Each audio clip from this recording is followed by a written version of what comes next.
तो चलिए आज हम फिर स्टार्ट करते हैं चैप्टर नंबर 4 का पार्ट 2 वीडियो होगा ये, ठीक है। गतिमान आवेशता चुंबकत्व का ये पार्ट 4 वीडियो, पार्ट 2 वीडियो ये आपका होगा, ठीक है। पार्ट 1 वीडियो अपलोड कर दिया गया है, प्ले लिस्ट में जाइए, वहाँ पे चेक कीजिए, वहाँ पे लिखा होगा 12th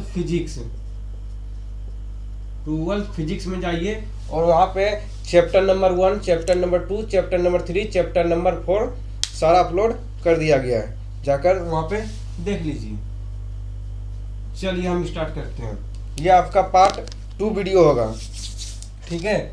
चलिए स्टार्ट करते हैं। वायु सेवट के नियम का सदिश स्वरूप। वायु सेवट का नियम आपको हम पार्ट 1 वीडियो में बता दिए हैं, ठीक है। तो ये आपका यहाँ पे वायु सेवट के नियम का सदिश स्वरूप है, जो कि बहुत ही इंपॉर्टेंट है।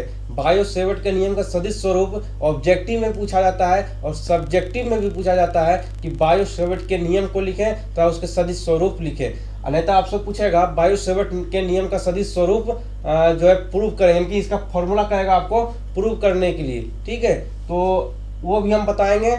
और इस चैप्टर नंबर 4 में बहुत सारा डेरिवेशन है, तो डेरिवेशन को हम जो है उसका अलग वीडियो हम बना के लाएंगे, ठीक है। तो ये इसमें सिर्फ आपको जो है परिभाषा वगैरह और बेसिक सारा चीज़ बता रहे हैं, और डेरिवेशन का जितना भी वीडियो आएगा सब जो है बाद में आएगा। तो चलिए हम स्टार्ट करते हैं वायु सेवट के नियम का सदिश स्वरूप। तो वायु सेवट का नियम क्या होता है, तो इसका फॉर्मूला होता है dv बराबर एप्सिलॉन नॉट बटे 4 पाई dl गुने r इंटू आर क्यू। ये होता है वायु सेवट के नियम का सदिश स्वरूप। यही होता है वायु सेवट के नियम का सदिश स्वरूप होता है। चलिए जानते हैं, dv बराबर म्यू नोड 4 पाई आई dl गुने r इंटू आर क्यू। ये होता है वायु सेवट के नियम का सदिश स्वरूप होता है, ठीक है। तो नोट कर लीजिए, इसको क्वेश्चन पूछा जाता है, वायु सेवट के नियम का सदिश स्वरूप पूछा जाता है एग्जाम में, तो नोट कर लीजिए। चलिए हम जानते हैं कि म्यू नोड क्या होता है। तो म्यू नोड जो होता है, म्यू नोड जो होता है वो चुंबकशीलता होता है। म्यू नोड क्या होता है, तो म्यू नोड जो होता है वो चुंबकशीलता होता है। याद रखिएगा, म्यू नोड क्या होता है, तो म्यू नोड जो होता है वो चुंबकशीलता होता है, जिसका मान होता है 4 पाई गुना 10 टी दी पावर माइनस 7। ये होता है चुंबकशीलता का क्या होता है, तो ये चुंबकशीलता का जो होता है ये मान होता है। चुंबकशीलता का यदि मान पूछे तो बोलिएगा 4 पाई गुना 10 टी दी पावर माइनस 7। 4 पाई गुने 10 टी दी पावर माइनस 7 होता है, ठीक है, याद रखिएगा। उसके बाद चुंबकशीलता का मात्रक पूछता है। चुंबकशीलता का मात्रक क्या होता है, तो चुंबकशीलता का मात्रक होता है न्यूटन बटे एम्पियर स्क्वायर या वेबर एम्पियर मीटर, यानी कि 2 ऐसा ही मात्रक इसका होता है। एग्जाम में 2 में से 1 पूछ दिया जाएगा ऑब्जेक्टिव में, तो आपको लिखना पड़ेगा, ठीक है। तो चुंबकशीलता का मात्रक अब जान गए। चुंबकशीलता का मान क्या होता है, 4 पाई गुना 10 दी पावर माइनस 7 होता है। और चुंबकशीलता का जो है मात्रक होता है न्यूटन बटे यहाँ पे लिख देते हैं, ठीक है। यहाँ पे देखिएगा, न्यूटन बटे एम्पियर और क्या है, न्यूटन बटे एम्पियर स्क्वायर, और दूसरा था वेबर मीटर स्क्वायर। ये यहाँ पे लिखा है, तो यहाँ पे लिखने का कोई जरूरत नहीं है, ठीक है। तो याद रखिएगा, मात्रक क्या होता है, न्यूटन बटे एम्पियर स्क्वायर या वेबर एम्पियर मीटर होता है। और चुंबकशीलता का जो है बीमा पूछा जाता है। तो चुंबकशीलता का बीमा याद रखिएगा कि न्यूटन बटे एम्पियर। चलिए हम बीमा निकालने के लिए आपको बता देते, ठीक है। पूरा नहीं बताएंगे, थोड़ा बहुत बता देंगे, क्योंकि ये सारा चीज 10th क्लास में ही और 11th क्लास में ही पढ़ने का है। चलिए यहाँ पे बताते हैं। जैसे यहाँ पे चुंबकशीलता का बीमा देखिए क्या होता है, न्यूटन, पहले लिखिए न्यूटन, इसका फॉर्मूला लिखिए, न्यूटन बटे एम्पियर, यानी न्यूटन बटे एम्पियर लिखे। तो न्यूटन का क्या होता है, यहाँ आपको दिख रहा होगा कि नहीं दिख रहा होगा, चलिए यहाँ पे हम बताते हैं। न्यूटन का बीमा आपको याद है तो ठीक है, नहीं याद है तो जान लीजिए। न्यूटन का बीमा होता है ML T इनवर्स 2 होता है। और एम्पियर का क्या होता है, एम्पियर का ए स्क्वायर होता है। आप देखिए क्या होगा, लिखिए ML T इनवर्स 2 ए स्क्वायर जो है, ए पर जो ये स्क्वायर है, ये ऊपर जाएगा तो इनवर्स में हो जाएगा, ऊपर जाएगा तो क्या होगा, तो ऊपर में जाएगा तो ये इनवर्स हो जाएगा। तो यही आपका बीमा निकल गया, ठीक है। तो जो है आप 2 चीज नोट कीजिएगा, चुंबकशीलता का बीमा ML T inverse 2 A inverse 2 ये तो आप नोट करिएगा ही, लेकिन उससे पहले ये भी नोट कर लीजिए कि न्यूटन का बीमा क्या होता है, mL/2 होता है, ये भी आप नोट कर लीजिए। उसके बाद एम्पियर का A स्क्वायर होता है, एम्पियर का A स्क्वायर होता है, ये भी आप नोट कर लीजिए। ठीक है, तो चलिए यहाँ पे हम तीन चीज का बीमा जान गए, 3 गो का बीमा जाने, एम्पियर का बीमा जान लेंगे, न्यूटन का बीमा आपको मालूम चल गया, और चुंबकशीलता का भी बीमा मालूम चल गया। और बायो-सेवर्ट के नियम का सदिश स्वरूप का फॉर्मूला क्या होता है, ये होता है, ये आपको ऑब्जेक्टिव में देखने को मिलेगा। ठीक है, तो ऑब्जेक्टिव भी इसका लाएंगे, सब्जेक्टिव भी लाएंगे, और डेरिवेशन, यानी इस चैप्टर में डेरिवेशन बहुत ज्यादा डेरिवेशन है ना, इसलिए हम जो है पहले परिभाषा को हम समझा रहे हैं, जो इसका बेसिक चीज है वो सारा चीज निकाल रहे हैं। उसके बाद चैप्टर जब खत्म हो जाएगा, चैप्टर अभी समाप्त नहीं हुआ है। ठीक है, चैप्टर तब समाप्त होगा जब इसका ऑब्जेक्टिव, सब्जेक्टिव और न्यूमेरिकल और डेरिवेशन, जब इसका डेरिवेशन पूरा पढ़ा देंगे, बता देंगे। इसमें सिर्फ डेरिवेशन ही भरा हुआ है। ठीक है, इस चैप्टर में तो डेरिवेशन अलग से हम इसका वीडियो लाएंगे, और यदि इसी वीडियो में आपको बताने लगे तो ये वीडियो बहुत ही लंबा हो जाएगा। ठीक है, तो इसलिए हम आपके लिए अलग वीडियो लाएंगे।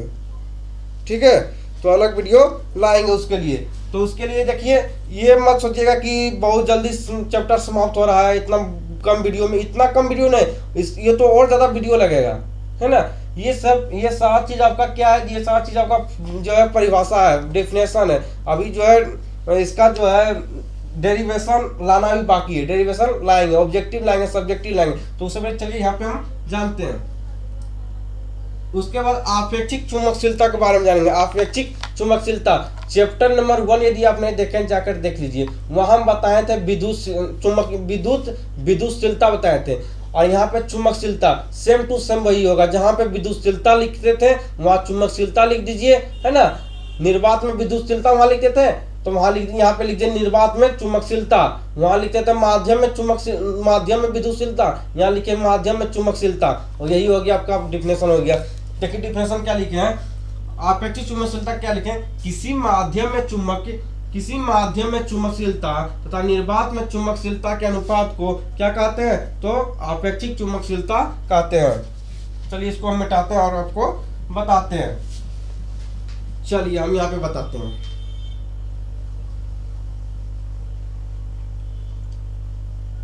चलिए आपेक्षिक चुंबकशीलता के बारे में जानेंगे।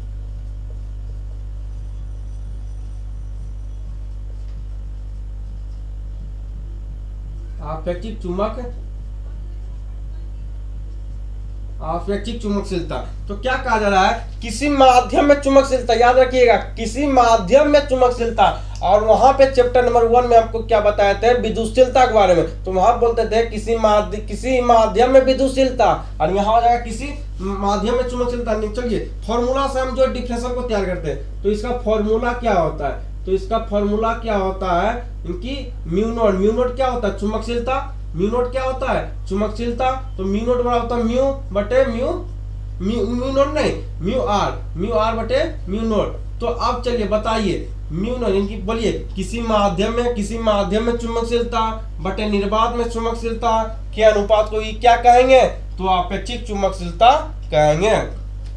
जहां पे विद्युतशीलता आप लिखते थे ना, जहां पे आप विद्युतशीलता लिखते थे वहां पे आप चुंबकशीलता लिख दीजिए, और जहां पे निर्वात में चुंबकशीलता लिखते थे वहां आप निर्वात में विद्युतशीलता लिखते थे, और वहां पे आप क्या कीजिए, तो निर्वात में चुंबकशीलता लिख दीजिए। तो यही आपका तैयार हो जाएगा। तो इसका फॉर्मूला क्या होता है, म्यू आर बराबर म्यू बटे म्यू नोट होता है। ठीक है, चलिए स्क्रीनशॉट लीजिए इसका, आपेक्षिक चुंबकशीलता भी मिटाते हैं। चलिए बहुत ही इंपॉर्टेंट है ये जो है आपको जो ये दिख रहा है VIP, ये VIP इनकी वेरी इंपॉर्टेंट प्रश्न है। एम्पियर का परिपतीय नियम बहुत ही बढ़िया से ध्यान दीजिएगा, ये बहुत ही इंपॉर्टेंट प्रश्न है, और मैं इस प्रश्न को समझाने के लिए जी जान लगा दूंगा और आपको समझा कर मैं रहूंगा। यदि आप ध्यान देते हैं, यदि आपका ध्यान व्हाइट बोर्ड पर होता है, तो वादा नहीं पूर्ण विश्वास दिलाते हैं कि आपको पूरा समझ आ जाएगा। चलिए एम्पियर का परिपथीय नियम समझते हैं। यहाँ कहा जा रहा है एम्पियर का परिपथीय नियम ये कहता है, किसी बांध या परिपथ के अनुदिश, किसी बांध या परिपथ के अनुदिश, किसी बांध किसी बंद या परिपथ के अनुदिश चुंबकीय क्षेत्र B रेखीय समाकलन उस बंद पृष्ठ में उपस्थित कुल धारा का म्यू नॉट गुना होता है। उसी को क्या कहते हैं? उसी को एम्पीयर का परिपथीय नियम कहते हैं। चलिए, किसी बंद या परिपथ के अनुदिश चुंबकीय क्षेत्र B, तो देखिए कहा जा रहा है कि किसी बंद या परिपथ के अनुदिश चुंबकीय क्षेत्र B, चुंबकीय क्षेत्र B और रेखीय समाकलन ध्यान दीजिएगा, रेखीय समाकलन। चलिए मैं फिर बताता हूं इसको, रेखीय समाकलन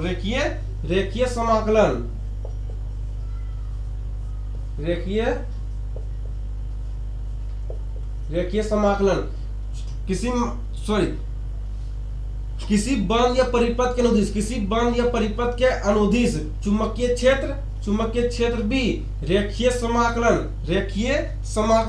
इस बंद पृष्ठ में। देखिए, समझने का प्रयास कीजिए, ठीक है? हम समझाने का प्रयास कर रहे हैं और आप समझने का प्रयास कीजिए। हम क्या कर रहे हैं कि किसी बंद या परिपथ, देखिए ये बंद है, ये परिपथ कैसा है? पहले आप ध्यान दीजिए, ये परिपथ कैसा है? तो ये परिपथ जो है, ये परिपथ बंद परिपथ है, बंद परिपथ। वही यहाँ पे बोला जा रहा है, किसी बंद या परिपथ के अनुदिश चुंबकीय क्षेत्र B, चुंबकीय क्षेत्र ये क्या है? चुंबकीय क्षेत्र है या नहीं है? तो चुंबकीय क्षेत्र B और रेखीय समाकलन, ये जो है रेखीय समाकलन है, चुंबकीय क्षेत्र B रेखीय समाकलन और इस बंद पृष्ठ में उपस्थित कुल धारा का क्या होता है? इस बंद पृष्ठ में उपस्थित कुल धारा का क्या होता है? तो म्यू नॉट गुना होता है। इस धारा का क्या था? म्यू नॉट गुना होता है। इसी को क्या कहते हैं? इसी को एम्पीयर का परिपथीय नियम कहते हैं। आशा करते हैं कि आपको समझ नहीं आया होगा। तो चलिए फिर हम समझाने का प्रयास करते हैं और आप समझने का प्रयास कीजिएगा। ना समझना गुनाह नहीं है, ना समझने की कोशिश करना सबसे बड़ा गुनाह है। तो चलिए समझने का प्रयास कीजिए। मेरे साथ यदि आप पढ़ रहे हो तो रटना नहीं है, समझना है, ठीक है? तो समझिए। चलिए, परिभाषा पे आप ध्यान ही मत दीजिए, ठीक है? आप ध्यान देना है कि हम क्या कह रहे हैं, ठीक है? यदि परिभाषा पर आप ध्यान देते हैं तो आपको याद नहीं होगा। बाद में परिभाषा पर ध्यान दीजिएगा, परिभाषा खुद से बनाइए। बोलिए, किसी बंद या परिपथ के अनुदिश, बोलिए हाथ जिस प्रकार हम हाथ घुरा रहे हैं उस प्रकार घुराइए। बोलिए, चलिए मेरे साथ बोलिएगा। बोलिए, किसी बंद या परिपथ के अनुदिश चुंबकीय क्षेत्र B रेखीय समाकलन, मेरे साथ चित्र खींचिए। चलिए फिर से हम चित्र खींच के बताते हैं। चलिए बोलिएगा, किसी बंद या परिपथ, किसी बंद परिपथ, ये बंद है, किसी बंद या परिपथ का अनुदिश चुंबकीय क्षेत्र B रेखीय समाकलन, रेखीय समाकलन लिखिए यहाँ पर, रेखीय समाकलन किसी बंद या परिपथ के अनुदिश चुंबकीय क्षेत्र B, ये बंद परिपथ है, चुंबकीय क्षेत्र B, और ये क्या है? ये इस प्रकार जो टना गया, ये हो गया, तो ये हो गया रेखीय समाकलन। तो बोले, किसी बंद या परिपथ के अनुदिश चुंबकीय क्षेत्र B, किसी बंद या परिपथ के अनुदिश चुंबकीय क्षेत्र B रेखीय समाकलन उस बंद पृष्ठ में, इस बंद पृष्ठ में, ये बंद पृष्ठ है, इस बंद पृष्ठ में उपस्थित कुल धारा, इस बंद पृष्ठ में उपस्थित कुल धारा का क्या होता है? कुल धारा का म्यू नॉट गुना होता है। इसी को कहते हैं क्या? तो इसी को कहते हैं एम्पीयर का परिपथीय नियम। तो चलिए आप यहाँ पे इसका फॉर्मूला बनाइए, लिखिए, किसी बंद या परिपथ के अनुदिश, किसी बंद या परिपथ के अनुदिश चुंबकीय क्षेत्र B, किसी बंद या परिपथ के अनुदिश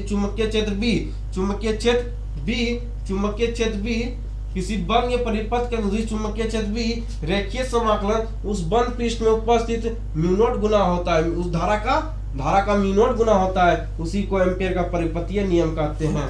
ठीक है, समझ आ गया होगा। समाकलन B इंटू DL बराबर म्यू नॉट आई, ये हो गया धारा, ये आपका धारा हो गया, ये आपका चुंबकीय क्षेत्र हो गया, और ये आपका बंद परिपथ हो गया, ये समाकलन बंद समाकलन हो गया, ये बंद समाकलन हो गया। ठीक है, तो आशा करते हैं एम्पीयर का परिपथीय नियम समझ आ गया होगा कि किसी बंद या परिपथ के अनुदिश चुंबकीय क्षेत्र B रेखीय समाकलन उस बंद पृष्ठ में उपस्थित कुल धारा का म्यू नॉट गुना होता है, उसी को एम्पीयर का परिपथीय नियम कहते हैं। चलिए समझ आ गया होगा। चलिए हम अब समझाते हैं आपको। अब हम इधर चलते हैं, टोरॉइड के कारण चुंबकीय क्षेत्र, टोरॉइड के कारण चुंबकीय क्षेत्र।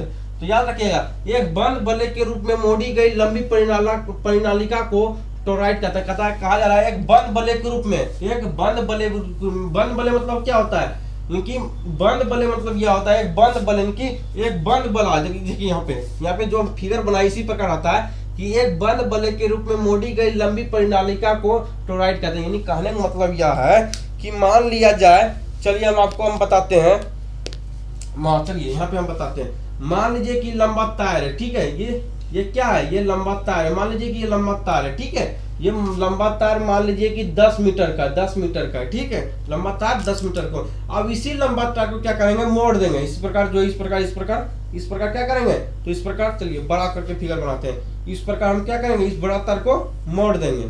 तो ये क्या होगा, तो वही यहाँ पे कहा जा रहा है कि एक बंद बल्ले के रूप में, एक बंद बल्ले के रूप में मोड़ी गई लंबी परिनालिका, यानी लंबी परिनालिका क्या किया गया, तो लंबा परिनालिका को क्या किया गया, तो लंबा परिनालिका को मोड़ दिया गया। उसी को क्या कहेंगे, उसी को टोरॉइड कहते हैं, तो एक बंद बल्ले के रूप में मोड़ी गई लंबी परिनालिका को टोरॉइड कहते हैं। टोरॉइड में कुल फेरे की संख्या n होता है। इस टोरॉइड में कुल फेरा की संख्या कितना होगा, तो n फेरा होगा ना। फेरा को आप गिन पाओगे, फेरा को आप नहीं गिन पाइएगा, तो नहीं गिन पाइएगा, क्या होगा, तो संख्या उसका n होगा, संख्या n होगा, ठीक है, याद रखिएगा। चलिए अब लिखिए, अब नोट कीजिए, एकांक लंबाई में फेरे की संख्या कितना होता है, यानी कि इसमें जो था एकांक लंबाई में फेरे की संख्या, याद रखिएगा, एकांक लंबाई में फेरे की संख्या कितना होता है, तो n/2π ये याद रखिएगा। एकांक लंबाई में फेरे की संख्या कितना होता है, n/2πr होता है। ये होता है एकांक लंबाई में फेरे की संख्या। नोटबुक निकालिए, पेन निकालिए और नोट कीजिए, सिर्फ वीडियो मत देखिए, ठीक है। उसके बाद टोरॉइड के कोरोड के भीतर चुंबकीय क्षेत्र की तीव्रता, कि इस टोरॉइड के भीतर जो होता है वो चुंबकीय क्षेत्र की तीव्रता कितना होता है, तो चुंबकीय क्षेत्र की तीव्रता B बराबर क्या होता है, तो म्यू नॉट ni। चलिए ध्यान दीजिएगा, टोरॉइड के, चलिए यहाँ पे हम बताते हैं, टोरॉइड के कोरोड के भीतर, इस कोरोड के भीतर चुंबकीय क्षेत्र की तीव्रता बताना है। इस टोरॉइड के भीतर जो है चुंबकीय क्षेत्र की तीव्रता बताना है। तो इसका फॉर्मूला होता है B बराबर म्यू नॉट ni होता है। चलिए अब म्यू नॉट ni होता है, अब इसको क्लियर करके निकालेंगे। ये फॉर्मूला सिर्फ है, अभी निकला नहीं, इसका चुंबकीय क्षेत्र निकला नहीं, चुंबकीय क्षेत्र निकालिए। तो लिखे म्यू नॉट n क्या होता है, n संख्या, तो n का मान कितना होता है, तो यहाँ पे देखिए एकांक लंबाई फेरे की संख्या, तो संख्या कितना n, तो ये की संख्या का मान कितना होता है, तो ये संख्या n के जगह पर क्या होगा, तो n/2πr होगा, बराबर n/2πr i, सिर्फ i होगा। उसके बाद यही आपका तैयार हो गया, यही आपका चुंबकीय क्षेत्र की तीव्रता है, ठीक है। उसके बाद टोरॉइड से भीतर घिरे रिक्त स्थान में चुंबकीय क्षेत्र के भीतर तीव्रता, यानी कि टोरॉइड के भीतर घिरे रिक्त स्थान, जो ये जो रिक्त स्थान, ये जो खाली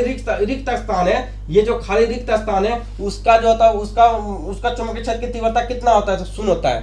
ध्यान दीजिएगा, कहा जा रहा है टोरॉइड से भीतर घिरे रिक्त स्थान की चुंबकीय क्षेत्र की तीव्रता, टोरॉइड से घिरे भीतर, जो भीतर घिरा है, ये सब जो जगह खाली है, उसका चुंबकीय क्षेत्र की तीव्रता कितना होगा, जो जगह खाली है भीतर में, उसका चुंबकीय क्षेत्र की तीव्रता कितना होगा, तो उसका चुंबकीय क्षेत्र की तीव्रता 0 होगा। और बाहर चुंबकीय क्षेत्र की तीव्रता क्या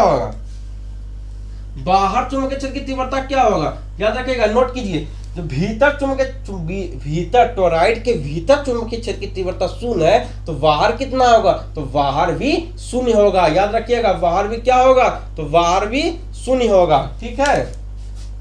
आवर्तकाल, अब चलिए हम आवर्तकाल के बारे में जानते हैं, ठीक है। तो आवर्तकाल जो होता है, एक चक्कर लगाने में लगा समय को आवर्तकाल कहते हैं। मान लिया जाए कि आप दौड़ करते हैं, ठीक है, 1600 मीटर क्या करते हैं, 1600 मीटर दौड़ते हैं। तो आप देखते हैं कि एक चक्कर कितना में लगता है, एक चक्कर कितना मिनट में लगता है, तो 1600 आप क्या करते हैं कि 1600 आप 6 मिनट में दौड़ते हैं, 6 6 मिनट 30 सेकेंड, 6 मिनट 30 सेकेंड लगता है, 30 सेकेंड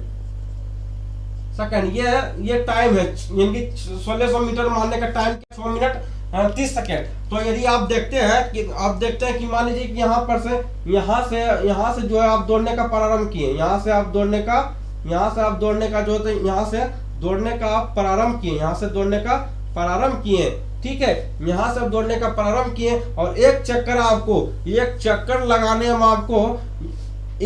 लगाने में आपको कितना समय लगा। एक चक्कर लगाने में इस पूरा फील्ड को, यानी कि इस पूरे फील्ड को जितना दूर आप दौड़ रहे हैं, ठीक है, एक यानी कि पूरा चक्कर, यानी कि जहां से आप स्टार्ट किए, जहां से आप दौड़ना प्रारंभ किए और वहां आने में आपको कितना समय लगा, यानी कि एक चक्कर लगाने में आपको कितना समय लगा, उसी को आवर्त काल कहते हैं। और आवर्त काल का फॉर्मूला याद रखिएगा, T बराबर होता है 2πm QV। ये फॉर्मूला को याद रखिएगा और ये फॉर्मूला आपको निकालने के लिए भी बताएंगे, कि इसको प्रूव करने के लिए भी बताएंगे। आपको हम बार बार कह रहे हैं कि इस चैप्टर में डेरिवेशन बहुत ज़्यादा है। यदि हम डेरिवेशन डिफिनेशन के साथ साथ ही बताने लगे ना तो वीडियो बहुत लंबा हो जाएगा, ठीक है, इसलिए हम उसके लिए अलग वीडियो लाएंगे, ठीक है। तो फॉर्मूला आप याद रखिएगा, जब हम प्रूफ करवाने लगेंगे तो अपना नोटबुक खोलिएगा और देखिएगा, ठीक है। चलिए, तो आवर्त काल समझ आ गया होगा कि एक चक्कर, कि मान लीजिए कि प्रारंभ आप यहाँ से करते हैं और ये पूरा चक्कर लगाने में आपको कितना समय लगा। मान लीजिए कि आपको 1.5 मिनट लगा, कितना लगा, तो मान लिया जाए कि आपको 1 मिनट लगा, मान लीजिए कि 1 मिनट लगा, तो यही 1 मिनट क्या होगा, यही 1 मिनट आपको क्या कहलाएगा, यही 1 मिनट आपका आवर्त काल कहलाएगा, ठीक है। चलिए, समझ आ गया। ये फॉर्मूला आपका है T बराबर 2πm QV, यही आपका फॉर्मूला है। चलिए, आवर्त काल समझ गए, अब समझते हैं आवृत्ति के बारे में। आवृत्ति के बारे में क्या जानेंगे कि 1 सेकंड में लगा समय को आवृत्ति कहते हैं। कि 1 सेकंड में, मान लीजिए कि पूरा चक्कर लगाने में 1 सेकंड लगा, कि 1 सेकंड में लगा समय को, 1 सेकंड में लगा समय को क्या कहेंगे, तो आवृत्ति कहेंगे। कि 1 सेकंड में लगा समय को क्या कहते हैं, तो आवृत्ति कहते हैं।